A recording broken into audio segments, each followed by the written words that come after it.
On camera first time I got a confession to make. ఇలా భయపడతారు. చాలా సంవత్సరాల నుంచి నీ సినిమాలు చూసి నీ మీద అడ్మిరేషన్ ఉన్నా కానీ బాలకృష్ణ గారు 100వ సినిమా క్రిష్ అనగానే బాలకృష్ణ గారు ఏంటి, ఆయన మాస్ ఇమేజ్ ఏంటి, ఆయన లౌడ్ యాక్షన్స్ కానీ జనాలకి ఆయన ఏ విధంగా చూడడానికి ఇష్టపడతారు, ఆ ఇమేజ్కి క్రిష్ తీసిన సినిమాలకి క్రిష్ సెన్సిబిలిటీస్కి అసలు ఏమాత్రం పొంతం లేదు. అసలు ఏంటిది ఇంత బ్యాడ్ కాంబినేషన్ ఏంటి అని అనిపించింది చాలా మందికి లాగే నాకు కూడా. ఓపెన్గా చెప్తున్నాను. తర్వాత మొదలైన తర్వాత చాలా రోజులకి సాయి గారు వచ్చి క్రిష్ కథ చెప్పాయండి, ఎమోషన్స్ చాలా బాగున్నాయండి, ఇలా మదర్ సెంటిమెంట్, వైఫ్ సెంటిమెంట్ చాలా బాగున్నాయి, హిట్ అయిపోద్దని డౌట్ వచ్చేస్తుందండి అని చెప్తే అప్పటి నుంచి నెమ్మదిగా సినిమా మీద పాజిటివ్ యాటిట్యూడ్ రావడం. ట్రైలర్ చూసి మైండ్ బ్లోయింగ్, ఇంకా తర్వాత చెప్పక్కర్లేదు ట్రైలర్ దగ్గర నుంచి. బట్ ఈ సినిమా పోయింది అనుకున్న, అనౌన్స్ చేసిన వెంటనే పోయింది అనుకున్న అనేక మందిలో నేను కూడా ఉన్నాను. But thanks and congratulations for proving all of us wrong. 99 సినిమాలు చేసిన ఒక టాప్ హీరో, పెద్ద సూపర్ స్టార్కి అన్ని సినిమాల కన్నా పెద్ద హిట్ ఇచ్చినందుకు, ఆయన చేసిన కెరియర్లోనే బిగ్గెస్ట్ హిట్ ఇచ్చినందుకు, యుఎస్లో అసలు $1 million ఎప్పుడైనా చేస్తుందా బాలకృష్ణ గారి సినిమా అనుకున్నది ఇప్పుడు $2 million పరుగు పెట్టిస్తున్నందుకు big hearty congratulations. Thank you so much. Thank you. By your own admission, నేను పెద్ద హిస్టరీ బఫన్ కాకపోవచ్చు కానీ నాకు కూడా శాతకర్ణి ఎప్పుడు పేరు అక్కడ వింటాను తప్ప శాతవాహనులు ఒకళ్ళని కూడా తెలియదు.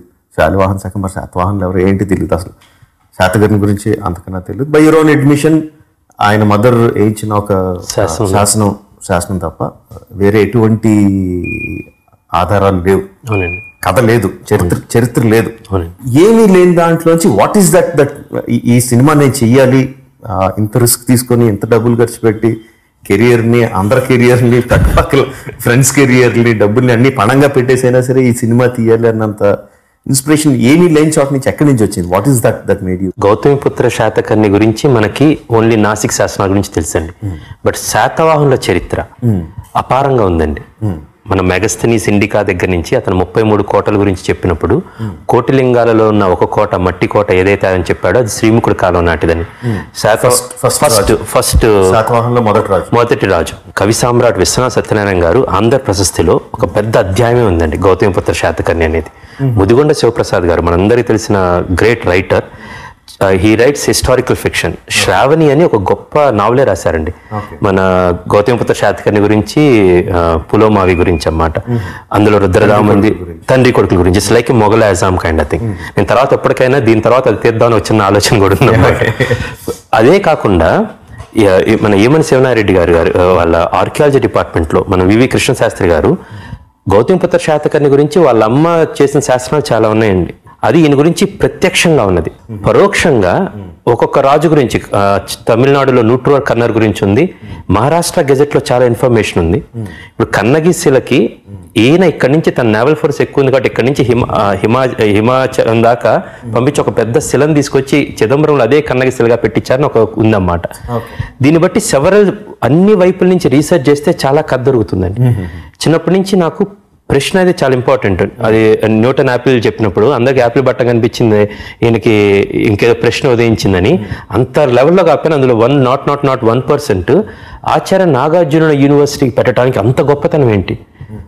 మనం వీఆర్ ఇక్కడ Hindu or Muslim or Christian religion, Buddhism ఒకప్పుడు ఉండేదని విన్నాం. ఆ నాగార్జున సాగర్కి నాగార్జునుడిని పెట్టడం ఏంటనేది నాకు వచ్చిన ప్రశ్నకి మా బాబాయ్ గారు ఒకరు చెప్పారండి, సుహుల్ లేఖ అని ఉంది, ఆచార్య నాగార్జున రాసిన లేఖలని. ఆ సుహుల్ లేఖ చదివితే అప్పుడు శాతవాహనుది చాలా బయటపడిందండి. I don't know much about Gautamiputra Satakarni అప్పటికి, బట్ శాతవాహనుది చాలా ఉంది. ఒక్కసారి డెరైవ్ చేస్తుంటే గౌతమిపుత్ర శాతకర్ణి గురించి చాలా ఇన్ఫర్మేషన్ దొరికిందండి. అక్కడ నేను ఉగాది పురుషుడు, శక పురుషుడు అంటే వికీపీడియాలో ఉగాది అని కొడితే హిస్టారికల్ సిగ్నిఫికెన్స్ ఈయన గురించి వచ్చింది. ఒక్కసారి చిన్న షేమ్ అనిపించింది, అంటే మనకు తెలియదా అనేది. ఇప్పుడు నాకంతకుముందు ఏం తెలియదు, అమ్మ కథ దొరికిందనే ఒక ఆశ. నెక్స్ట్ గుడి పడ్వా అని కొడితే హిస్టారికల్ సిగ్నిఫికెన్స్ వచ్చింది. అప్పుడు 2011-12లో కొండపల్లి కోట్లింగాల్లో మన పెదబంకుల్లో తవ్వకాలు జరుగుతున్నప్పుడు ఒక కాయిన్ బయటపడితే మొట్టమొదటి రాజు తన ముఖ చిత్రాన్ని కాయిన్ మీద ఎంబోస్ చేసిన ఆయన అనగానే వాట్ ఈస్ దిస్ కింగ్ అనేది వచ్చిందండి. ఇప్పుడు చాలామంది తక్కువ కథ ఉందన్నారు, కథ ఉందండి, రాశియోగం చేశాడు, మనకు ఒక లైన్ దొరికితే చాలు కథ మనం కల్పించుకోవాలండి. సో నేను చేసింది ఏంటంటే చరిత్రలో ఉన్న కొన్ని ప్రాథమికమైన తీసుకొని వాటిని సినిమాటిక్గా డ్రామటైజ్ చేసి ఆయన రాశియాగం చేశాడన్నాడు. మనకు రాశియాగం అంటే శ్రీకృష్ణ పాండవ సినిమాలో ధర్మరాజు ద్వాపరయుగంలో చేసి శ్రీకృష్ణుడు అగ్రపూజిస్తుంటే శిశుపాలుడు ఏదో వాగాడు, తల కొట్టాడు, ఆ కథ తెలుసు సార్. దానికి రిఫ్లెక్ట్ చేసుకుంటూ ఈయన రాశియాగం చేశాడు నెంబర్ 1 అయితే, అప్పుడు దాకా తల్లి పేరుని ఎవరు పెట్టుకొని ఆయన 23వ శాతవాహన కింగ్ నుంచి తల్లి పేరు పెట్టుకోవడం స్టార్ట్ అయింది. ఈయన పెట్టుకున్నారు. దాన్ని కూడా రాజసూయాగంలోకి పెట్టి ఒక అందమైన సీన్ క్రియేట్ చేసుకుని పాలనా వ్యవహారాలు ఎక్కడ సినిమాలో చూపించలేదు. ఆయన ఆ తల్లి కిరీటం పెట్టిన తర్వాత పాలనా వ్యవహారం అక్కడే చెప్పి అది స్క్రీన్ ప్లేలో చిన్న ఎక్కిమీడా సాంగ్లో ఎలాగైతే జనజీవనం చూపించి అంతవరకే దానికి కావాల్సింది. ఇక్కడ పాలనా వ్యవహారం చేశాను సార్. సో చరిత్రలో దొరికిన కొన్ని ఆధారాలు తీసుకొని దానికి సినిమాటిక్గా చేసి హిస్టారికల్ రైటర్ ఎవరైనా అంతే చేయాలండి. శివప్రసాద్ గారు ఏదైనా చేసినా కూడా మనం అదే చేయాలి. సో అలా జరిగింది సార్ ఇది. బట్ ఎందుకు అతను కథ చెప్పాలనుకున్నామంటే ఇంత ఆచార్య నాగార్జునుడు ఓన్లీ బౌద్ధ గురువు అని తెలుసు, కానీ శాతవాహనుల గురువు అని తెలియదండి మనకి. యజ్ఞశ్రీ శాతక అనే విగ్రహం గుంటూరు దగ్గరలో ఉందండి, మన అమరావతి దగ్గరలోనే ఉంది. ఘనమైన చరిత్రని నేను చివరిలో నన్ను జబ్బజరిచి రొమ్ము విల్చి ఇది మన మూలం అని తెలుసుకోవటానికి నాకు తెలిసినప్పుడు ఒక చిన్న చిల్లింగ్ దొరికిందండి నాకు. ఫస్ట్ ఎంబోజ్ అంటే వీడమ్మ ఈడవడరా బాబు అన్నట్టు ఫీలింగ్ అండి, రోములతో వ్యాపారం చేశారనేది. సో ఆ ప్రైడ్ అనేది నాకు వచ్చింది సార్. బేసికల్గా ఈ సినిమా చూసిన తర్వాత దేర్ మైట్ బి 1% ఈ చరిత్రలో మొత్తం ఈ కథ లేదు కదా, శాతవాహనులు తెలుగు వాళ్ళ అంటే అది మీ కర్మ.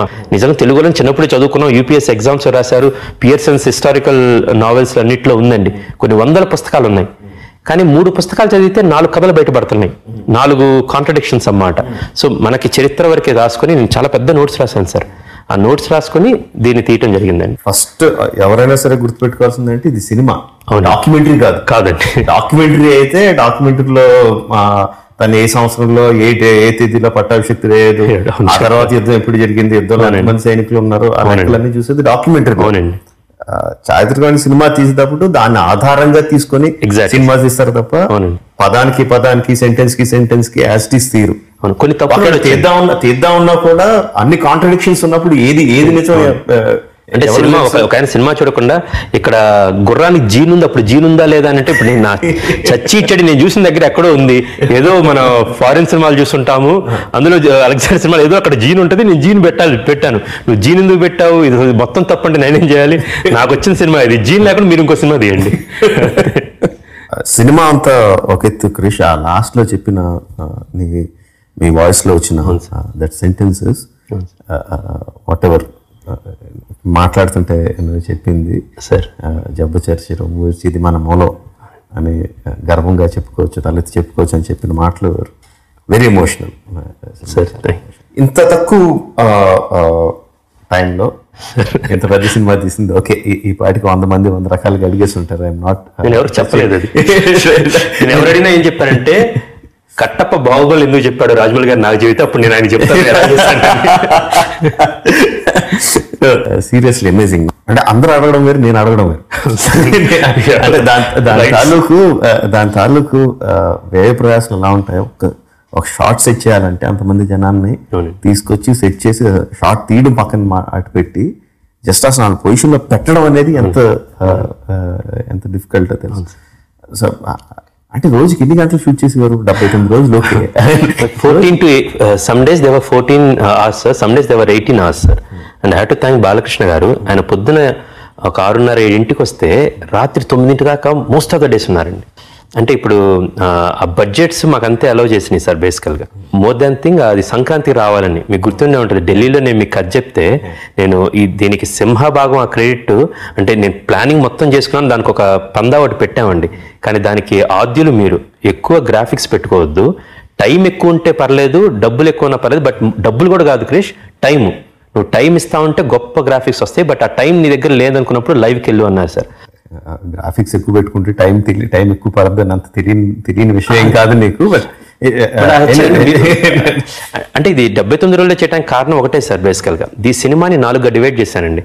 మొరాకో మన ఈ నాహపానుడు కథ అంతా ఒక వి అప్రోచ్ 4 షార్ట్ స్టోరీస్ అండి. నాహపానుడు చేస్తున్నప్పుడే మేము మొరాకోలో షూట్ జరుగుతున్నప్పుడు there was entire second unit which was clear second unit which was preparing for the ship అండి. షిప్ సెట్ అంతా వేస్తున్నాం, ఇక్కడ లైవ్ వెబ్ క్యామ్ పెట్టాము. దెన్ ఫ్రమ్ మొరాకో మాకు అక్కడ ఒక కంట్రోల్ రూమ్ లాగా పెట్టాము అనమాట. We are actually monitoring each and everything. అది అయిపోగానే మొరాకోది అయిపోగానే వి కమ్ హియర్. ఆ నాహపానుడు అంతా తీసిన తర్వాత కళ్యాణ దుర్గం సెటప్ అంతా తీసాం సార్. 2 సెకండ్ కథ అన్నమాట. దానప్పుడు ఇంకా మిగతాది ఏం పట్టించుకోలేదు. ఆ సినిమా అయిపోయింది. అదొక 20 రోజుల సినిమానే. 20 రోజులు ఎంత కావాలో దానికి 21 రోజులు పెట్టామండి టైం. నాకు అమరావతిలో తీయటానికి మొత్తం 26 రోజులు కావాల్సి వచ్చింది సార్, పాట కూడా. సో అప్పుడు మొరాకోలో మేము షూట్ చేసింది అప్పుడు 18 రోజులే చేసుకుని, ఇక్కడ వచ్చేసి ఇక్కడ 14 రోజులే చేసి, ఇక్కడ కావాల్సిన టైమ్స్ అక్కడ పెట్టుకున్నాం సార్. 3వ సినిమా ఎగ్జాక్ట్ ఇది షిప్ది అయిపోగానే 3వ సినిమాకి మేము మహేష్ వెళ్ళాం సార్. అది 3వ సినిమా. ఈ 3 సినిమాలు అయిపోయిన తర్వాత ఇంకా 4వ సినిమా సార్. అది జార్జియాలో తీయటం జరిగింది సార్. ఇది దానికన్నా ముందు షిప్ అయిపోయిన తర్వాత స్ట్రైట్ జార్జియాకి వెళ్ళాం. ఎందుకంటే ఏదైతే మల్టిప్లికేషన్స్ అవసరమో, డబ్బులు ఎక్కడ ఎక్కువ పెట్టాల్సి వచ్చిందో అవి వరకు ముందు తీసి. So we approach 4 different films sir, 4 short films. And second thing, నేను ఒకవేళ విజువల్గా కొన్నిసార్లు గ్రాండియర్ రాకపోతున్నా, నాకు ఏదన్నా సరే ఐ యూస్ టు టెల్ మా కెమెరామెన్ అరుస్తున్నా సరే it's okay, I want to hold that. No ఇక్కడ ఏమీ నాకు వల్ల కావట్లేదు, ఇక్కడ పెద్ద షార్ట్ కావాలని లేదు, నేను ఇక్కడ డైలాగ్కి వెళ్తాను, ఇక్కడ ఎమోషన్కి వెళ్తాను అనేది బ్యాక్వర్డ్ ఇంటిగ్రేషన్ చాలా చేశాను సార్. ఇంకోటి సినిమాలో చూసినప్పుడు మీకు రిపీట్ షాట్స్ కనపడతాయి, తప్పదన్నమాట. ఐ హ్యావ్ టు రియల్లీ కొన్ని ఫ్లిప్ ఫ్లాప్స్ అది అందరూ చేస్తారు, బట్ ఈ టైంలో చేయాల్సి వచ్చింది. బట్ ఈ 79 రోజులు ఇలాగ మాడ్యూల్ ప్లాన్ చేసుకోవడానికి ముఖ్య కారణం ఏంటంటే, ఇక్కడ ఎగ్జాక్ట్ 1 year బ్యాక్ మేము కంచె సినిమా తీసాం సార్. It's same team. మీరు బాహుబలి 1 చేసి 2 చేస్తున్నప్పుడు చాలా డిఫరెన్స్ కనపడిద్దండి. 1 కావంగానే చేసిన తప్పులన్నీ కనపడిపోతాయి పోస్ట్ ప్రొడక్షన్ లో, టిప్స్ జంప్స్ అన్నమాట. ఇదంతా అవసరం లేదు కానీ తీసామనేది ఉంటుందండి. కంచె చేస్తున్నప్పుడు Kanche we shot in 54 days sir. Same cameraman, same music director, same writer, same director, it's same technical team, same producer. So ఇంకొక అంగ పెద్దగా వేస్తే కంచె దాటొచ్చని అర్థమైందండి. అప్పుడు 54 రోజులు చేసాము, ఇంకో 25 రోజులు దొరికిందంటే కనుక ఒక సినిమా తీయొచ్చు. ఈ కథ ఎప్పటి నుంచి అనుకుంటున్నాను, 2011 నుంచి అనుకుంటున్నాను ఈ సినిమా చేద్దాం అనేది. అమరావతి వెళ్ళి ఆ కుడ్యాలు అన్ని చూసిన తర్వాత ఆగట్లేదు అన్నమాట. కానీ బడ్జెట్ ఏం సరిపోదు, డబ్బులేం సరిపోవు. అలాంటి టైంలో బాలయ్య బాబు 100వ సినిమా అంటాం, ఈయనైతే పర్ఫెక్ట్గా సెట్ అవుతారు. I will go with his intensity in acting. Gautamiputra శాతకర్ణిని ఉన్న ఫోర్ట్స్లో ఈ సెటప్ ఎలాగా చేయొచ్చు, ఇంత డబ్బుల్లో అని ప్లాన్ చేసుకున్నాను సార్. వేసుకున్న ప్రణాళిక వర్కౌట్ అవటం, some luck we have also, చాలా లక్ ఫ్యాక్టర్స్ వర్కౌట్ అయినాయి. Finally we are able to achieve it. Who is the principal designer? 4 short films దానికి సెపరేట్ కదా, ఒకటి ఇక్కడ జరుగుతుంటే ఒక షూటింగ్ జరుగుతుంటే ఇంకో దానికి ప్లానింగ్ సైమల్టేనియస్ గా జరుగుతూ ఉండాలి. దీనికి జరగచ్చు, ఈ విధంగా చెయ్యొచ్చు, ఇక్కడికి వచ్చేసరికి నెక్స్ట్ దాని తాలూకు ప్రిపరేషన్స్ ఈ విధంగా చెయ్యొచ్చు అని ఈ మొత్తం డిజైనింగ్ ఎవరు? With entire team we sat. And అది నేను ఒక CEO లాగా పనిచేశానండి. 4 డిఫరెంట్ మాడ్యూల్స్ ఇక్కడ నుంచి ఇక్కడికి వెళ్ళాలనేది. ద స్టైలింగ్ కానీ హౌ ఇట్స్ గోన్ బి అనేది entire credit goes to VS Gnanasekhar అండి. He is the one who imagined actually ఇలా చేద్దాం అని. ఐఎమ్ గుడ్ ఎట్ సిస్టమ్స్ అండి, టు పుట్ ద సిస్టమ్స్ అన్నమాట. సో ఈ 4 సిస్టమ్స్ ఉన్నాయి, ఈ 4 సిస్టమ్స్ ఇలా అచీవ్ చేయాలనేది. సో ఆఫీస్లో ఒక పెద్ద బోర్డ్స్ 4 బోర్డ్స్ పెట్టామండి. ఇక్కడ మొరాకోకు సంబంధించిందే. ఇక్కడ యూనిఫామ్స్ ఇక్కడ ఎన్ని వాడచ్చు, ఇక్కడ బల్లాలు ఇక్కడ ఎన్ని వాడచ్చు. సో ఇక్కడ యూనిఫామ్స్ అన్ని ఇక్కడ వెళ్తున్నప్పుడు క్లైమాక్స్కి వేరే యూనిఫామ్స్ చేసుకుంటే బెటర్ అన్నారండి. ఇదంతా కొట్టడం అనేది. ఈ కాస్ట్యూమ్స్ కూడా కొన్ని అన్ని హైర్లకి ఇచ్చేసామండి. So there many people in Charminar దగ్గర నుంచి చాలా ఉన్నారు. ఇవన్నీ కూడా ఇక్కడ మనం కుట్టించాలంటే ఎంత బత్తాలు ఇవన్నీ బదులు వి ఆస్ దెమ్, మన వాళ్ళే ఓవర్సీయింగ్ చేస్తున్నారు. అక్కడికి వెళ్తున్నప్పుడు ఈ 1000 దుస్తులు కావాలంటే వాళ్ళు ఎలాగ పంపించాలనేది. ఆ తలపాగాల దగ్గర నుంచి అది చెన్నైలో ఆర్డర్ ఇచ్చేసామండి. ఎక్కడికక్కడ ఇది ఫస్ట్ అయితే అసలు వెపన్స్ అన్ని కూడా మళ్ళీ మోల్డ్స్ అన్ని కష్టం అని చెప్పి చైనాలో ఎక్కడ దొరుకుతాయి, అక్కడ వాళ్ళని మాస్ ప్రొడక్షన్ ఉంటే అక్కడ తెప్పించుకుందాం అని వల్ల కాక ఇక్కడ మేము art director Bhupesh R Bhupathi ఆధ్వర్యంలో ఈ సెటప్స్ అన్ని చేసాం సార్. ఈ సినిమాకి ఇప్పుడు వస్తున్న క్రెడిట్కి సింహభాగం విఎస్ జ్ఞానశేఖర్. అతను లుక్ అంతా అతనండి. చాలా చోట్ల they are no lights, they were no lights, 2-3 lights మాత్రమే ఫుల్ కాగడాలండి. హీ వాంటెడ్ దట్ ఎఫెక్ట్ అన్నమాట. మీరు మన ఆ ఏనుగు వస్తున్నది జస్ట్ సెట్ లైట్స్ కొన్ని ఉన్నాయి, మిగతా అన్ని దగ్గర కాగడాలు పట్టుకున్నాయండి. హేమమాలిని గారు నడుచుకుంటా ధర్మనందుడికి వచ్చేది నో లైట్స్ ఎట్ ఆల్ అండి. అన్ని దూరం కాగడాలు పెట్టి నెంబర్ ఆఫ్ అది దట్ గేవ్స్ ఆ డెప్త్ కూడా వచ్చింది సార్ అది. అండ్ సెకండ్ సింహ భాగం వచ్చేసి బుర్రా సాయి మాధవ్ అండి. అతని డైలాగుల్లోనే ఆ గ్రాండియర్, విజువల్ గ్రాండియర్ వచ్చిందండి. ఆ భాష వాడటం కానీ ఆయనకి రెండో క్రెడిట్ ఎందుకు ఇస్తున్నానంటే, ప్రతిరోజు సీన్, జనరల్గా నేను సీన్ రాసినప్పుడు నేను డైలాగ్స్ రాసుకుంటానండి. ఈ సినిమా వచ్చినప్పుడు నేను డైలాగ్ రాయకూడదని డిసైడ్ అయ్యానండి చెప్తున్నప్పుడు అన్నమాట. అదొకటే, నేను తండ్రి మించిన కొడుకుంటాడు, తల్లి మించిన కొడుకుంటాడు క్వశ్చన్ మార్క్ అండి. ఆయన ముందు వెనక మొత్తం he has to right. But నాకంటూ కొంచెం ముందు ఉంటుంది కాబట్టి ఏదైనా రాస్తే కొంచెం మలిపోయానండి. ఒక గొప్ప రైటర్ దొరికినప్పుడు మనం దాన్ని చెడగొట్టం ఎందుకు, let it be his version, లేకపోతే ప్రతి సినిమాలో నేను మాట్లాడినట్టు ఉంటుందని. సో ఆ సీన్ పేపర్ వచ్చినప్పుడు అండి, ఆ సీన్ పేపర్ ఒక్కళ్ళకి వెళ్తున్నప్పుడు everybody is too excited to finish that scene. ప్రతి ఒక్కరి that really drove a lot అండి. ఇతను కెమెరా పెట్టినప్పుడు మానిటర్లో చూడంగానే వి ఆల్ ఎక్సైటెడ్. అతను ఒక గ్రేట్ సీన్ అది డైలాగ్ రాసినప్పుడు we're all excited. Those also helped us to get in to the 79 days. Sai Madhav, as you are saying, అంటే from a director's point of view, yes sir, సినిమాని ఎలాగ టైంలో తీయగలిగారు అంటే, dialogue writer dialogues బాగా రాసిచ్చాడు అని చెప్తే, but the way you explain, జనాలు ఆ సీన్ పేపర్ చూసిన వెంటనే ఇది అర్జెంట్ గా చేశారు అర్జెంట్ గా దీన్ని. సెట్ ఎనర్జీ వాజ్ డిఫరెంట్ అండి. ఆ రోజు నాకు గుర్తుంది, ప్రక్షాళన చేద్దాం, దేశం మీసం తిప్పుతాం డైలాగులండి. బాలయ్య ఆ రోజు ఎక్స్ట్రాడినరీగా అయిపోయిందండి. We all clapped and everything you know. దాని ముందు రోజు ఏం చేసామంటే, హేమమాలిని గారు ఆయన వచ్చి అఖండ జంబూద్వీపం అన్ని వన్ డే సీన్స్ అండి. We don't have time to do second day అన్నమాట. బాలయ్య రోజు చాలా ఎక్సైటింగ్ ఉన్నారండి. అమరావతితో వాళ్ళు మాట్లాడటం, సియా మీద చేయటం, Siya's performance, and that credit goes to Vashishti Devi. ఆ అమ్మాయి కథ చెప్పిన తర్వాత 2-3 హెయిర్ స్టైల్స్ వచ్చి మళ్ళీ సీన్ మళ్ళీ నేను ఒకసారి చెప్పిన తర్వాత గివ్ మీ 1 hour అని చెప్పి వెళ్ళి హెయిర్ స్టైల్ అంతా మార్చి ఇలా కట్టుకుని వచ్చిందండి. And she told me that, Krish, now my face will be so much, I'm so angry with him, no let him come, I will whatever I perform వచ్చిందని. శ్రేయ అంత ఆలోచించేద్దాం కూడా నాకు తెలియదు. తను వచ్చి ఫస్ట్ బాలయ్య వచ్చి చేసినప్పుడు ఇలా అంటది కదా సార్, అప్పుడు అమ్మాయి మొహం అంతా ఇలా మొత్తం కనపడతా ఉంటుంది sir. So that's her contribution towards that scene. Hemamalini garu ఇలా చవటం పెద్దానికి అర్థం చేసుకొని, సెకండ్ డే బాలయ్యతో ఆ ఏనుగులు సీన్ చేసామండి. అండ్ దట్ గమ్మత్ ఏంటంటే, ఆ ఏనుగుల కథ సినిమాలో ఉంది వేరేదండి. యాక్చువల్గా ఏనుగుది లేదండి, వేరేదేదో ఉంది. అక్కడికి వెళ్ళేసరికి సెట్ లో ఈ సెటప్ ఒకటి ఉందండి. చూసిన తర్వాత నువ్వు ఏనుగు వెనక ఏనుగు అనేది కథ అప్పటికప్పుడు రాయాలండి. సాయి మాధవ్ గారిని ఇంకొక, అది నైట్ షూట్, 2:30కి మేము షార్ట్స్ కంపోజ్ చేసుకున్నామండి. ఇలా వస్తున్నారని చెప్పి సాయి గారిని పిలిచాను, సార్ ఇలా ఉంది కదా, నాకు ఏనుగు లాగా రావాలి, ఒక రాజ్యంలో మొత్తం ఎవ్రీబడి తోకబట్టుకుని మనకు తెలిసిన ఏనుగు కదే, ఇమాజిన్ అప్పటి నుంచి వచ్చింది అనుకొని పెట్టుకుందాం. ఒకరికి ఏమైనా elephant in the blind room లో, డార్క్ రూమ్ ఎలిఫెంట్ అనే ఒక కథ ఉంది కదా సార్, ఎలా ఈ తొండం పట్టుకున్నోడికి పావులాగా కనపడింది, అలాంటి అన్ని కథలు. ఆయన చాలా ఇన్సల్ట్గా తీసుకున్నాడు సార్. యాక్చువల్గా నిజంగా హీ ఫెల్ట్ వెరీ ఇన్సల్టెడ్. నేను పర్లేదండి, గాథా సప్తశతిలో 100 కథలు ఉంటాయి, అప్పుడు అంతకుముందు గుణాఢ్యుడు రాసిన బృహత్ కథలు ఏదో కథ అనుకుంటాము, మీరు రాయండి అని చెప్పానండి. చెప్తే ఓకే సార్ అనేది ఒక 7 o'clockకి అన్ని కరెక్ట్గా షార్ట్ పెట్టాము. బాలయ్య బాబుకి అప్పుడే పేపర్ సీన్ పంపించేసాను, 6:30కి పంపించేశానండి. 7కి రెడీగా ఉన్నాము. ఆయన వచ్చి ఇలా పట్టుకుని ఇలా ఇచ్చాడండి, చూడండి అన్నట్టు ఒక చిన్న విజయగారం అన్నమాట. నన్నేంట్రా అని చదువుతున్నప్పుడు షాక్ అయ్యానండి. అక్కడ ఒకటి ఉంటే దానికి రెప్లికేట్ చేసినప్పుడు, అదే అంటే హాలీవుడ్ రాసిన గొప్ప కథలాగా, హాలీవుడ్ లీలావతి పరిణయం రాశారండి. బేసిక్గా ఆయనను లీలావతి ఒక చిన్నది, ఆయన కథలు ఇలాంటివి చాలా ఉన్నాయండి. అతను దాన్ని ఎలా రాసుకొచ్చాడు నాకు షాక్ అయిపోయి, అమ్మటే ఐసినేటర్ సీన్ పేపర్ ఇచ్చారా అనగానే ఇచ్చాం సార్, అమ్మ మార్చాలంటే మళ్ళీ ఆయన ఆల్రెడీ సీన్ ప్రిపేర్ అయ్యి పక్కన చిన్నగా మార్చాడు. లక్కీగా బాబాయ్ బాబు సీన్ పేపర్ ఇంకా చూడలేదు అనమాట.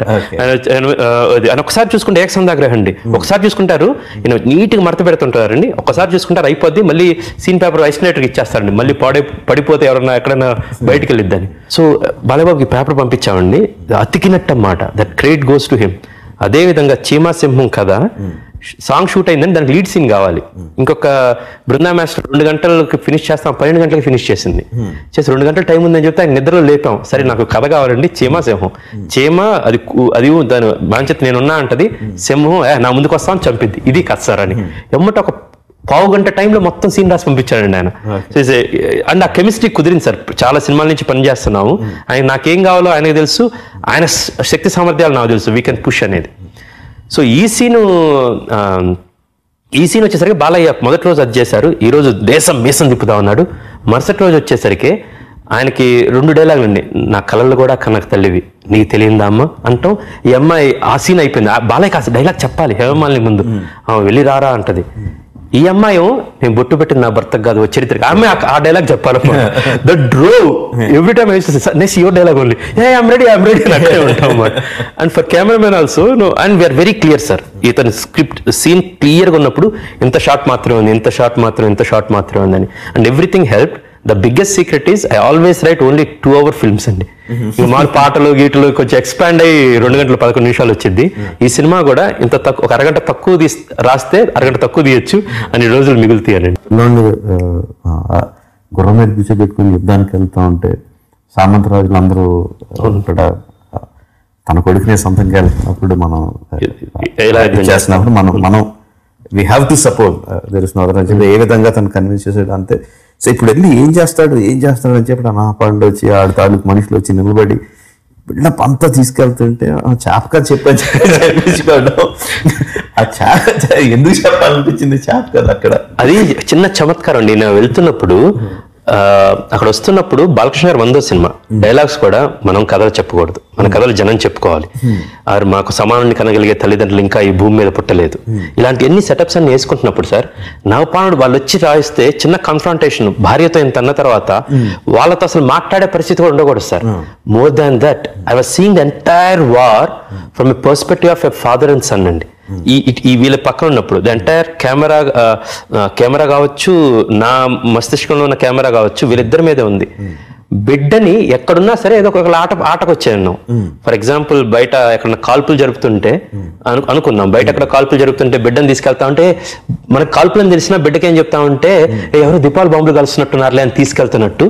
యుద్ధంలోకి వచ్చినప్పుడు ఇతను ఏదో అతను చెప్పగా నాకు పెద్దవాడు అరుస్తా ఉంటే చెప్పు తర్వాత ఎండలేదు అనేది. రెండోది ఏంటంటే నాకు ఇచ్చినప్పటి నుంచి కదంటే తెగ చిరాకండి.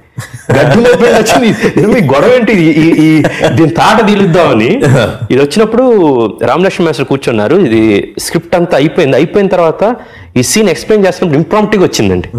చాలా ఇంప్రాంప్టివ్గా కొన్నిసార్లు వస్తూ ఉంటాయి కదా సార్ మనకు కథ చెప్తున్నప్పుడు అన్నమాట. రామలక్ష్మణ మాస్టర్ అందరికి వచ్చిన బోన్ స్క్రిప్ట్ అయింది, అక్కడ వేరే వర్షన్ ఒకటి ఉంది. చెప్తా మాస్టర్ అని చెప్పి వాళ్ళకి ఏదో ఫన్నీగా వాళ్ళు బాగా ఇన్వాల్వ్ అయి ఉన్నారు. సరే మాస్టర్ ఇప్పుడు బిడ్డ ఉంటా అంటే నాకు కథ చెప్పలేదు నువ్వు అంటే, సరే నేను కథ చెబుతాను రా అంటే ఈయన అని ఆ సెటప్ ఏదో ట్రై చేశాను సార్. అక్కడ వాళ్ళు వెళ్ళిపోయిన తర్వాత ఏమంటే సాయి గారిని పిలిచాను అనమాట. పిలిచి సాయి గారు ఈ సీన్ మారింది, ఇప్పుడు కథ చెబుతారు, నాకు కావాల్సింది మెయిన్ ఏంటంటే ఈ కథకు ముగింపు కావాలి.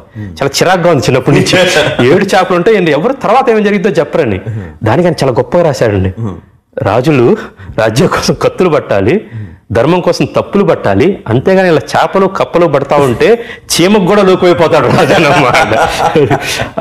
అది రాగానే ఒకసారి ఫుల్ఫిల్మెంట్ వచ్చిందండి. అంటే ఇతను కూడా ఇద్దరు ఇతను చీమగొడ్లోకి అవుతున్నాడు అనగానే అతను వాడు వచ్చేసి బడుగు జాతి అంటానికి నాకు ఒక సెటప్ కావాలి సార్ దానికి రేయటానికి. సో అక్కడ అతను బడుగు జాతి అనగానే దాన్ని అట్లీస్ట్ అందరూ బాలయ్య ఈ సినిమాకి ఎందుకు నేను వెళ్తానంటే బడుగు జాతి కాదు తెలుగు జాతి అంటే అన్నగారంటే భలే ఉంటుంది, నెక్స్ట్ బాలయ్య అంటే కత్తిలా ఉంటుంది అన్నమాట. సో బాలయ్య చేత ఆ మాటనిచ్చి అండ్ సినిమా రాస్తున్నప్పుడు నేను ఎప్పుడైతే నేను కొండాపురంలో కోట్లింగాల్లో ఉంటాను, మీరు మొదట అడిగిన ప్రశ్నకి ఎందుకు ఇది చెప్పాలనుకున్నది, ఇప్పటికీ మనం ఎంతైనా బాంబేలోనో అక్కడ ఉన్నా సరే వీఆర్ సౌత్ ఇండియన్స్. కథ స్క్రీన్ ప్లే అంటే ఏంటి అని చాలా మంది అడుగుతూ ఉంటారు. స్క్రీన్ ప్లే అంటే ఏంటంటే రకరకాల how you tell the story for a screen. అయితే ఏంటి దానికి డిఫరెన్స్ ఏంటి, కథకి దానికి డిఫరెన్స్ ఏంటి? నేను వేసుకున్నది ఏంటంటే కథ అంటే ఎమోషనల్గా ఫీల్ అయ్యి మనం రాసుకునే సీన్లు, దీంట్లో ఇది ఉంది, దాని వెనకాల ఈ డైలాగ్ చెప్పడానికి రీజన్ ఉంది, దీనికి ఇది ఉంది. స్క్రీన్ ప్లే ఏంటంటే డిస్ట్రిబ్యూటర్లు అడుగుతుంటారు, సార్ మాస్ సాంగ్ ఉందా, సార్ ఫైట్ ఉందా, ఫైట్ ఏది ఉందా, సెకండ్ హాఫ్లో అంత స్లో ఉండకూడదు సార్, స్పీడ్ వెళ్ళాలి. చాలా చిరాకు కథకులుగా ఈడేవిడ అసలు చెప్తాడు చిరాకు. బట్ అది స్క్రీన్ ప్లే. స్క్రీన్ ప్లేకి స్టోరీకి ఒకదానికొకటి పడదండి. మనం బలవంతంగా రెండింటిని పెట్టాలి. అంటే సినిమా స్టార్ట్ అయ్యి 10 నిమిషాలు అయింది, ఇక్కడ ఒక ఎమోషన్ లెగాలి అన్నది డిస్ట్రిబ్యూటర్ లెక్క. గోల్డ్ అన్ని సార్లు థియేటర్లో కూర్చొని చూసి జనాలు బయటకు వెళ్ళిపోతున్నారు, జనాలు ఊపు రావట్లేదు అంటే ఇంత స్టార్ట్ అయ్యి ఇంత సేపు అయిందంటే ఇక్కడ ఎమోషన్ లెగాలి అన్నది అతని పాయింట్ అంతే. అవునండి. ఆ ఎమోషన్ ఏ విధంగా లెగుస్తుంది, ఎందుకు లెగుస్తుంది, కథలో దానికి సందర్భం ఏంటి అతనికి అనవసరం, లెగాలని అడుగుతాడు అంతే, అంతే. డిస్ట్రిబ్యూటర్ లెక్క. కథకు సంబంధం లేదు, 10 నిమిషాలు అయితే 20 నిమిషాలు ఏంటి, అవునండి. ఎప్పుడు లెగాలో అప్పుడు లెగుస్తుంది అంటది అవునండి కథ. సో ఆ రెండింటిని కరెక్ట్ గా మ్యాచ్ చేయగలగాలి. అవునండి. ఆ 20 నిమిషాల తర్వాత కాదు, 10 నిమిషాల్లోనే లెగిసి ఎమోషన్ వేసే సీన్ పెట్టాలి, జనాలతో రిలీజ్ చేసి సీన్ పెట్టాలి. అది డైరెక్టర్ తాలూకు బాధ్యత అని నాకు నేను అనుకున్న ఇది చాలా వరకు నిజం కూడా. ఇప్పుడు మీరు ఎక్స్ప్లెయిన్ చేసింది పర్ఫెక్ట్ డ్రాఫ్ట్. అది అవునండి. కథగా మీకు పర్ఫెక్ట్ గా సింక్ అవుతుంది. అవునండి. డిస్ట్రిబ్యూటర్ అడిగిన కరెక్ట్ ఇలా దించి ఇలా కొట్టాలి. డిస్ట్రిబ్యూటర్ ఆ టైంకి ఎంతసేపు ఇలాగా సరదాగా నవ్విగట్టు చేసి జనాల్ని బాలైతే చేస్తే ఆ జోక్ నవ్వుతా భలే చెప్పేట్రా అని నవ్వుకుంటున్నట్టు చేసి చెప్పి రైస్ చేయడం అన్నది డిస్ట్రిబ్యూటర్ అడిగేది, కథకుడు రాసేది, రెండు సింక్ అవడం. డైరెక్ట్ గా that's your success, major success. భయం ఏం లేదా క్రిష్? 3 వార్లు వార్ ఓవర్ రాలేదు సార్ యాక్చువల్గా. బికాజ్ అక్కడ వార్ వెనక ఎమోషనే. ఫస్ట్ వార్ అయిపోతున్నప్పుడు మహాయుద్ధం చేసిన తర్వాత కూడా ఇతను 33 గణరాజ్యాలు ఉన్న దాన్ని యుద్ధాన్ని నిర్మూలించడం కోసం అనేక యుద్ధాలు చేశాడు. బట్ ఆ యుద్ధాలు చెప్పక తప్పని పరిస్థితి. But I enjoyed it because ఏది దేనికి సంబంధం లేదు. 3 ల్యాండ్ వార్స్ అయినా కూడా ప్రాబ్లం వచ్చేది. ఒకటేమో నేవల్ వార్, అక్కడ కూడా తల్లి సెంటిమెంట్ పెట్టడానికి ట్రై చేసాం. అక్కడ తల్లిని ఎవరైనా సరే, యశోదమ్మ అయినా, మా అమ్మ అయినా, మీ అమ్మగారైనా, ఎవరైనా సరే వెళ్ళి నీ కొడుకు ఇలా అంటాడు, నీ కొడుకు ఇలా అంటే చూక్కుమంటా ఉంటుంది. That is one emotion basically. మారణ హోమం, మహాయుద్ధం. కానీ తను రాజమాత కాబట్టి, హేమమాలిని కాబట్టి కొంచెం గంభీరంగా ఆన్సర్లు ఇచ్చిద్ది అన్నమాట. రెండోసారి బిడ్డను తీసుకెళ్తున్నాను. I was always excited about the emotion behind this one. మూడోది వెళ్ళక తప్పని యుద్ధం. అతను వెళ్ళిన తర్వాత అతని మీద విషప్రయోగం జరిగిన ఆ నాయకులు లేని పోరాటం చేద్దామన్న అనేకమైన రాజులు తర్వాత ఆ స్ఫూర్తి తగిలించి వాళ్ళు యుద్ధం చేస్తున్నారు. And that is a open battle. ఆ ఓపెన్ బ్యాటిల్కి అక్కడ ఏదో ఒక డిఫరెంట్ విజువల్ వస్తుంది, డిఫరెంట్ సెటప్ వచ్చింది, ఫైట్స్ అన్ని కూడా డిఫరెంట్గా ఉంటాయి.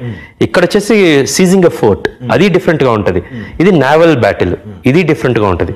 సో అది నాకు భయం కన్నా ఎక్కువ ధైర్యంగా ఉంది, చాలా గమ్మత్తుగా ఉంది ఇది. అండ్ ఈ 3 యుద్ధాల ద్వారా నేను నాకు అనుకున్న ఎమోషన్ చెప్పొచ్చు. ఎమోషన్ బేస్ గా పెట్టుకున్నారు. అవును సార్, కంప్లీట్ గా.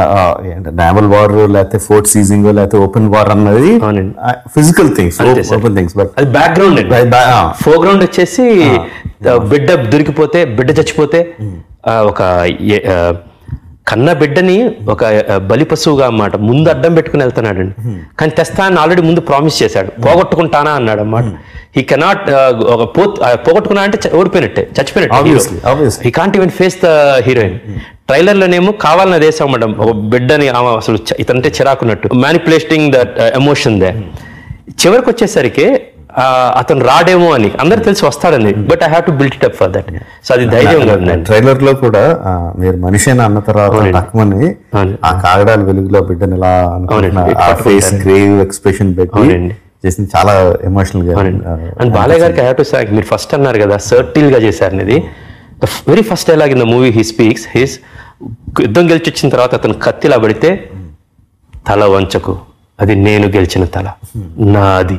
చాలా సర్టిల్గా అండి, ఎక్కడ రేస్ చేయకుండా. అండ్ ఇక్కడ నేను చెప్పి చేసింది ఏం లేదండి, బట్ క్యారెక్టర్ రాగానే అంత. మీరు బాలకృష్ణ గారు చాలాసార్లు చూస్తే సోషల్ సినిమాల్లో ఒకలాగా ఉంటుందండి, మైథలాజికల్ సినిమాల్లో కానీ, హిస్టారికల్ శ్రీకృష్ణదేవరాయలు రాసిన సంగీత సినిమా సార్ ఆ సీన్ గుర్తుంటే భలే బాగుంటుంది. మేము వస్తున్నప్పుడు మా మదిలో ఒక ఆలోచన మెలిచింది అని చాలా అన్యాయంగా అద్భుతంగా చెప్తారండి. బేసికల్గా ఈ సినిమా కూడా ఇది చెప్పినప్పుడు the way he approach entire movie is different అండి. అది పిండి కొలది ఆయన సెట్ చేసుకున్నారండి. మార్చ్లో మొదలుపెట్టి జనవరిలో రిలీజ్, 79 రోజులు షూటింగ్ డేస్, అన్ని ఇంత టైట్ షెడ్యూల్స్. ఈ మధ్యన మళ్ళీ బాలకృష్ణ గారికి యాక్సిడెంట్ అయిందని. నాకు యాక్సిడెంట్ అయిందండి, పెళ్ళయింది. యాక్చువల్లీ అది ఎనర్జీ బూస్టర్. నమ్ము రమ్య కాబట్టి రైట్ నౌ షీ సపోర్ట్ నా biggest compliment came from her అండి.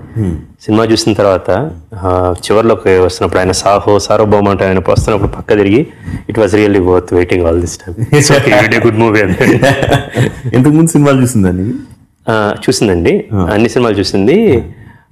కంచె మాత్రం రాజుగారి గది టికెట్లు దొరకెళ్ళిందంట. చెప్పింది అన్నమాట, కంచె చూద్దాం అనుకున్నాను, సీరియస్ సినిమా ఏంటి అనేది. రాజుగారి గది అమ్మాయికి తనకి కామెడీను హారర్ సినిమా అంటే ఇష్టం అన్నమాట. వాళ్ళ అమ్మగారేమో కంచె సినిమా బాగుంది వెళ్దాం రావే అంటే, కాదు రాజుగారి గదిలో కామెడీ ఉంటుందండి. సో నన్ను 2 మన సినిమాలు వెళ్ళామో పర్లేదు అని చెప్పి. Coming back to the topic, Balakrishna గారికి దెబ్బలు తగిలిన, వాట్ వాస్ దట్? బాలయ్య గారు అంటే అది 2 జరిగినాయి సార్.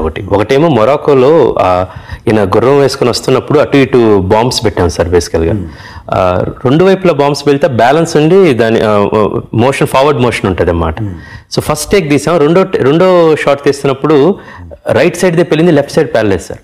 సో గుర్రం ఒక్కసారి ఇది పేలంగానే ఈ శబ్దానికి అది బాగా తిరిగింది. ఈయన ఫార్వర్డ్ మోషన్ లో ఉన్నారు, వెళ్ళి చాలా స్పీడ్లో వస్తున్నారండి. And he's one of the finest horse rider అండి. మొరాకోలో ఆ స్టంట్ మెన్ అందరూ ఈయనతో పోటీ పడలేకపోయేవాళ్ళు సార్. యాక్చువల్గా in trotting and everything was extraordinary, galloping or trotting. So ఆయన ముందుకు పడ్డారండి. ముందుకు పడ్డారు, రోల్ అవుతున్నప్పుడు వెనక అనేకమైన హార్సెస్ వస్తూ ఉన్నాయండి. It's like game of Thrones రియల్గా షాట్ అన్నమాట. వస్తున్నప్పుడు అక్కడ ఉన్న చీఫ్ ఇలా అడ్డం, ఆ హార్సెస్ వచ్చి అడ్డం పెడితే అవన్నీ చాగినాయండి. అండ్ అది 3:30 జరిగింది. మళ్ళీ 5 ఆయన రెడీ అండి విల్ షూట్ అనేది. జార్జియాలో మేము షూట్ చేసినవన్నీ వైల్డ్ హార్సెస్ అండి. వి వెంట్ టు మౌంట్ కస్బేకి, అక్కడ అన్ని ఆ మౌంటైన్స్ లో ఉండే హార్సెస్ అండి. కొన్ని ట్రైన్డ్ హార్సెస్, కానీ ఈయనకు వచ్చిన హార్స్ బేసికల్గా అది అక్కడ వైల్డ్ హార్స్ అన్నమాట ఫస్ట్. సో దాని మీద ఆయన చేస్తున్నప్పుడు ఈయన ఈజ్ సూపర్ ఫాస్ట్ పర్సన్ అండి ఆయన.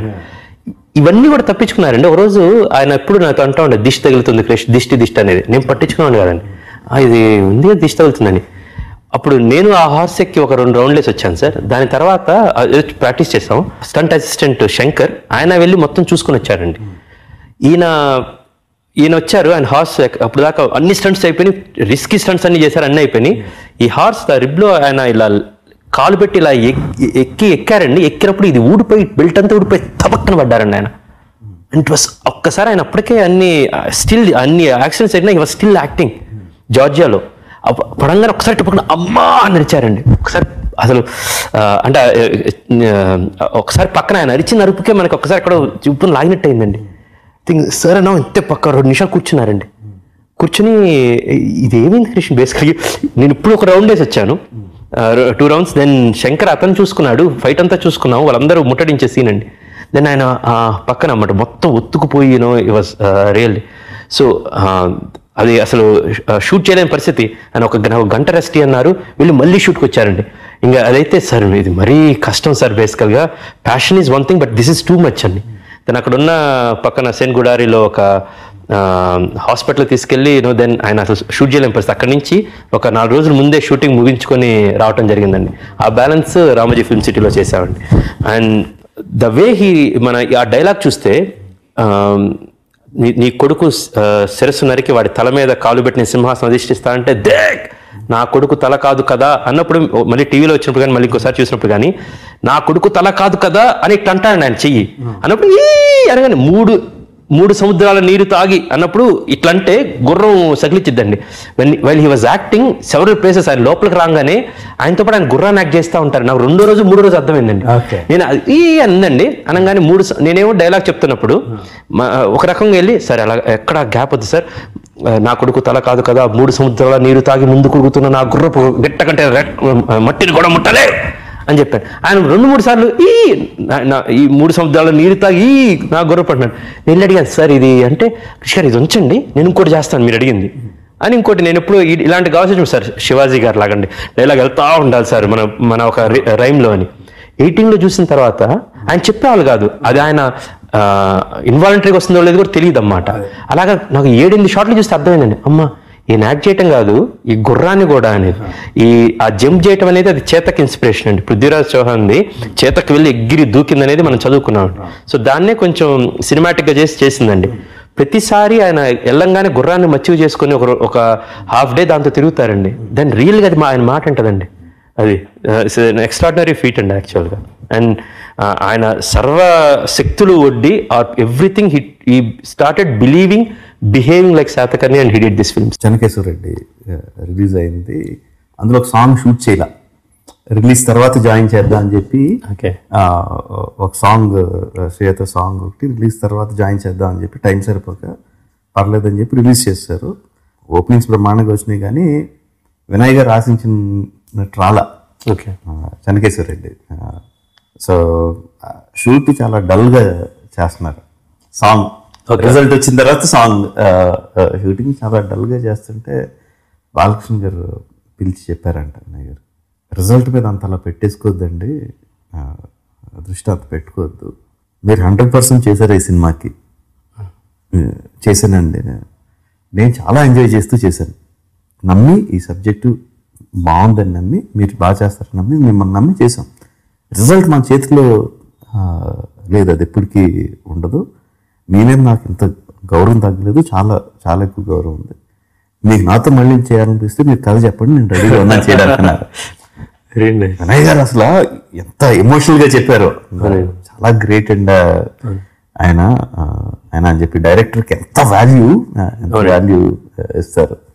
విగ్ బాగాలేదన్నా, షర్ట్ బాగాలేదా తీసి డైరెక్టర్ గారు అంతే, డైరెక్టర్ ఏం చెప్తే అది అంతే. ఇంకా అసలు మళ్ళీ వేరే మారు మాట్లాడడం, ఇది ఎలాగా అది అలాగా అంటూ ఒక్కసారి అండి నేను 1-2 సార్లు ఫస్ట్ సమయం లేదు మిత్రమా ఆ డైలాగ్స్ వస్తున్నప్పుడు కొన్నిసార్లు ప్రతిసారి బాలకృష్ణ గారు నేనేం కొంచెం సార్ ఇలా కాదండి ఇలా వెళ్దామని, కొన్నిసార్లు ఇలా వెళ్దామని 1-2 సార్లు ఆయనకు అసహనం వచ్చేదండి. సార్ మమ్మల్ని వదిలేయండి ఒకటి చేస్తాం అని పక్కన కొంచెం లౌడ్ చేసేవాళ్ళు. బేసికల్గా బాగుంది సార్ అనగానే చూసేవాళ్ళండి. మళ్ళీ వచ్చి డైరెక్టర్ గారు మీరు చెప్పండి ఏం కావాలో చెప్పండి, ఇదండి చేసేద్దాం సార్ అని, ఇది ఉంచుకోండి ఊరక, మా కోసం మేము చేసుకున్నాం, మీకేం కావాలి తీసుకోండి అనమాట. ఆయన ఈ సినిమా వస్తున్నప్పుడు ఫస్ట్ ఇంటర్వెల్లో తొడగొట్టించాం. నాకు చాలా చిరాగ్గా ఉంటుంది సార్, నీకు మాస్ రాదు నిజంగా నేను ఫస్ట్ నుంచి నేను కథ ఎలాగుంటుందో గాలి సీను అది మాస్ క్యారెక్టర్, బట్ నేను అనుకున్న కథ అలాగుంది అలా తీద్దాం. ఆర్ కంచె అనేది వేరే మరీ మాస్ ఉన్న హీరోని తీసుకుంటే అదే విధంగా రాసుకునే వాళ్ళం. ఈ సినిమాలో ఆయన తొడగొట్టేది అక్కడ అన్నమాట. బాలకృష్ణ గారు, కృష్ణ గారు మీరు ఓకేనా సార్? నేనే సార్ అడుగుతున్నాను సార్, మీరు కొడితే సూపర్ అండి, మన ఫ్యాన్స్ అందరికి చాలా బాగుంటుంది, బట్ మీకు ఓకే కదా సార్? నేనే సార్ అడుగుతుంది మీరేండి. అయిపోయింది. జార్జియాలో షూట్ చేస్తున్నప్పుడు రామలక్ష్మణ్ మాస్టర్ చేస్తున్నారు సార్, ఇక్కడికి వచ్చినప్పుడు ఇలా అన్నీ వస్తారండి అని. సినిమాలో ముష్టిఘాతాలతో వీళ్ళని చంపాలని ఒక చిన్నది రాసుకున్నాను సార్. ఆ రోజుల్లో కత్తులు ఎంత ఉన్నా కూడా ఈ రాజులు ఉండేదనేది. అక్కడ 9 మంది తోడేళ్ళు పాలు తాగిన యోధులు వచ్చినప్పుడు కూడా వాళ్ళని కూడా మెడ విరిచి ఇలా చేసి చంపుతారు. నెక్స్ట్ నహాపరుణ్ణి కూడా ఇలా గుద్ది చంపాలన్నమాట. అప్పుడు అక్కేచక వదలు కానీ అవన్నీ చిన్న ఇన్ఫ్లుయెన్స్. నెక్స్ట్ ఈ చివరిలో డెమిత్రియస్ గాడు కూడా ఇలా పట్టు వచ్చేసి, అప్పుడు మనం నరసింహారాధకులు ఎక్కువ కాబట్టి ఆయన ఇలా పట్టుకొని గుద్దాలనేది. దాని ముందు రామలక్ష్మణ్ మాస్టర్ని అడిగాను అనమాట, సార్ ఇంటర్వ్యూలో ఒక తొడగదా 2 తొడలు కొట్టాలి సార్ నాకు. మాస్టర్ గారు ఎలా కృషి గారు ఏముందండి చూపిస్తాం, ఇట్లా పరిగెత్తుకుంటూ వస్తారు ఠాక్ అంటారు. సరే ఏదో చేస్తాం, నేను చేసినప్పుడు షూట్ చేస్తే చాలా చండాలంగా ఉంది, మరి చవటానికి బాగుంది కానీ పాప మాస్టర్స్ కష్టపడి ఇలా చేద్దాం రే లక్ష్మణ ఇది కాదురా రామ్ ఇది కాదురా అన్నట్టు వాళ్ళు చివరికి దే కాయిన్ దిస్ థింగ్ కావాల్సింది ఇదండి ఇట్లా లేస్తాడు ఇలా చేద్దాం అన్నమాట. చేద్దాం తర్వాత అలా జబ్బెలా అంటాడు. ఆయన వాళ్ళు చెప్పిన దానికి ముందు అడిగాను. బాలకృష్ణ గారు చేశారన్నమాట. చేస్తున్నప్పుడు చాలా హైగా ఉంది. 18లోకి వచ్చిందండి. 18లోకి వచ్చిన తర్వాత సినిమాలో ఆయన ఒక్కసారి కూడా ఏలు పెట్టలేదండి. 18లో అయింది. నేను చూసిన తర్వాత మరీ కొంచెం ఎక్కువగా ఉందా, మరీ పైకి లేచి తాగ్ అని ఎలా ఉంటుందిరా అని చెప్పి నేను ఒక పైకి ఇలా లేచి ఇలా ఉండి కొట్టేయడం పెట్టాను సార్. డబ్బింగ్ అప్పుడు బాలకృష్ణ గారు ఫోన్ చేశారు, కృష్ణ గారు మనకు 2వ తొడగ కొట్టుంది కదా పెట్టండి సార్ వర్కౌట్ అయింది అని. నేను ఒకసారి కానీ కొంచెం అంటే సార్ ఇది ఒక్కటి నా మాట అండి, సినిమా మొత్తం మీదే, ఇది ఒక్కటి నేను చెప్పాను కదండి ఎంజాయ్ చేస్తారు అని పక్కన మాట అంటే కన్విక్షను అండ్ అన్ని చేసిన హీరోకి తెలిసిపోద్దండి బేసికల్గా. నేను ఓకే సార్ అని చెప్పి పెట్టేశాను. మా ఎయిటర్కి అది కూడా యాడ్ చేయండి అనగా థ్యాంక్ యూ సార్ అని మీరు చెప్పొచ్చు కదా అండి. ఏం చెప్పండి సార్ మీరు 4 సార్లు వేయటం వద్దులే ఒకళ్ళ మాట వినాలి కదా, ఇది ఉంటే సూపర్ సార్ అని. థియేటర్లో ఫస్ట్ వచ్చింది నేను సార్, నేను మర్చిపోయినప్పుడు రాగానే వచ్చాను సార్ అది. So that credit goes to Balayya గారు. కన్సీవ్ చేసింది నేనే. ఆయన అది లేకపోతే అందం ఉండేది కదా సార్. బిగినింగ్ ఆఫ్ ద ఇంటర్వ్యూలో ఒక మాట అన్నారు, వాసిష్ఠి పుత్ర పులమావి స్టోరీ ఉంది now you have so much of ground work. అవును sir. You have the costumes, you have the assets, అవును, props you have the props, you have everything, and you have a great story too. అవును sir. And you have a trusting hero. trust, and you have a market now. అవును sir. You have a market now. So what Vasishthiputra Pulamavi దాని తాలూకు happening. Long way to how are you envisioning it? Long way to go sir. There other stories. ఒక చిన్న కుతి అంటాం, అది historical cinema తీయాలి, ఈ గౌతమిపుత్ర శాతకర్ణి అనేది అది తీరింది సార్ యాక్చువల్గా. No I have other story which I want to really tell for long time. Gautamiputra Satakarni ఇది వాసిష్ఠిపుత్ర పులోమి అవి తీయాలి అంటే బేసికల్గా నాకు కుతి తీరిపోయింది ఇప్పుడు. మళ్ళీ దాని మీద ఎప్పుడు ఇంట్రెస్ట్ అర్జ్, మళ్ళీ ఎప్పుడు ఆ ఇంట్రెస్ట్ వచ్చిద్దో అప్పుడు. బట్ మళ్ళీ ధైర్యం చేయండి సార్, ఇదేదో పిచ్చి మూర్ఖత్వంగా ఆ ప్యాషన్ ని 79 రోజుల్లో మళ్ళీ మీరు ఇదే సినిమా వచ్చి చేయమంటే చేయలేము sir. I don't think this magic won't happen again. ప్రస్తుతానికి నోరు మూసుకొని నేను ఇంకో కథ వేరే కథ చేసుకుంటూ కూర్చుంటాను సార్. మళ్ళీ అంత సాహసం అప్పుడే చేయండి. ఓకే, సో మీలో ఆకృతి మళ్ళీ కలగాలనుకుంటున్నాను. All the best, congratulations, fantastic job. Thank you so much. Vedam సినిమా చూసి నేను థియేటర్లో ఉన్నప్పుడు నాకు రమ్మక్క ఫోన్ చేసి అర్జెంట్ ఇంటికి రా జక్కన మాట్లాడతారంటే, నేను జనరల్గా బాగుందో బాగాలేదో చెప్తారు, బేసికల్ జనరల్ కూర్చుంటాను. అందుకని అప్పుడే సాంగీత్యం పెరిగింది. మీరు మగధీర చేస్తూ రికార్డింగ్ చేస్తున్నప్పుడు నేను వేదంకి అక్కడే అదే ప్రసాద్ ల్యాబ్లో తిరుగుతా, మీకు తెలియకుండా చాటుగా మగధీర సినిమా చూస్తూ ఉండేవాడిని. అక్కడ వచ్చేసరికి బయట రఘు గారు వీళ్ళందరూ టీవీలు కెమెరాలు ఉన్నాయి, వీళ్ళు కూడా వచ్చారేంటి ఏదో ఉందిలే అనుకున్నాను మన సంబంధించింది. పైకి వచ్చేసరికి మీరు కూర్చోబెట్టి, that's one of the biggest gift I ever got. ఈ రోజు మళ్ళీ ఇక్కడ కూర్చోవటం ఇట్స్ వన్ ఆఫ్ ద, మీరు ఉన్నారని చెప్పడం కాదు, it's one of the pride moments. నేను ఒక మంచి సినిమా తీశాను, మళ్ళీ రాజమౌళి గారు నన్ను పిలిచి మళ్ళీ కూర్చోబెట్టుకున్నారనేది నేను ఫీల్ అవుతున్నాను. ఎందుకంటే మీరు ట్వీట్ చూసి నేను ఫోన్ చేస్తే బుర్రా సాయిమాధవ్ గారికి ఇచ్చిన అద్భుతమైన, మీరు అన్నారు ఆ 33 కత్తులు కలిపి చేసిన అఖండ కరవాలం ఏదైతే ఉందో అది ఆయన కలవన్నట్టు, నాకు ఇంటర్వ్యూ మీరు ఇచ్చిన అతి గొప్ప ప్రశంస అండ్ అతి గొప్ప సర్టిఫికేట్ అండి. Thank you so much for this. I'm heart felt. Thank you so much sir.